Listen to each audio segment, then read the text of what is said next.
so today I'm going to be talking about the topic of should esports be considered as a sports event. So before we jump into that, let's look at the history of esports. So the earliest traces of esports can be looked back to 1972. So that's about 50 years ago at a university in the United States. So ever since then, we've seen an increasing number of gamers worldwide. And in 2000s, we saw esports taking off for its first time. It was 6 years later, in 2006, we saw the first organized esports competition held by Fun Technologies, and it had the grand name of Worldwide Web Games Championship. It had 71 contestants, and they were all fighting for one thing. That's $1 million in cash. So since then, we've been seeing an increasing number of esports competitions with an increasing prize pool.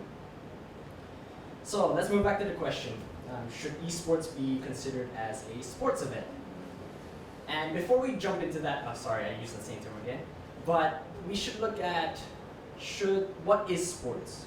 What are the criteria that make sports, and what defines sports?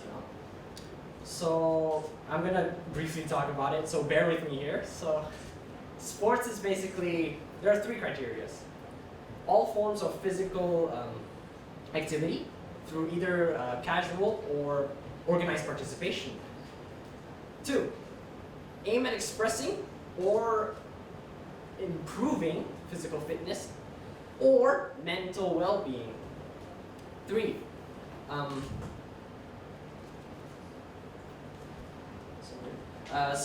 the sports should be competed very competitively at all levels, so anyone should be able to join it.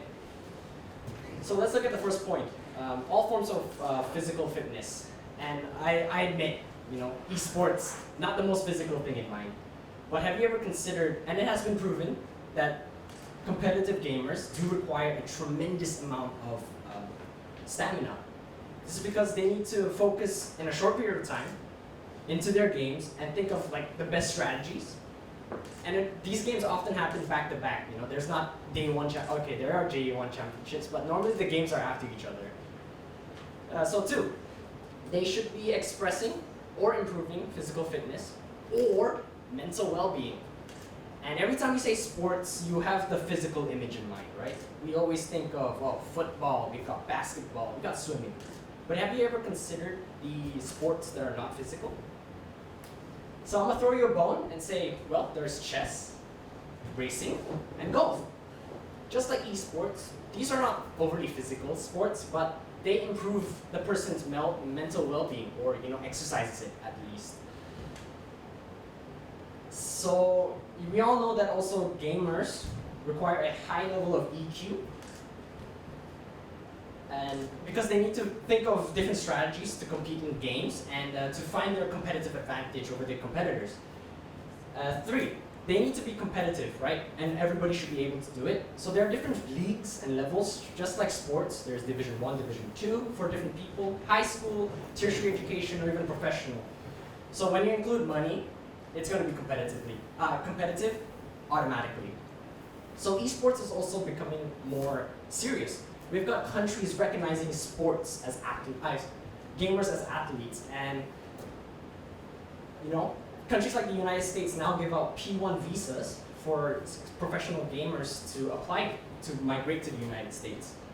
We're also seeing traditional news anchors such as BBC Sports, Fox News, Fox Sports, and ESPN. They're broadcasting these esports championships live on TV. And so, with all those points that I've just given out to you, I do believe that esports should be a sports event. Thank you.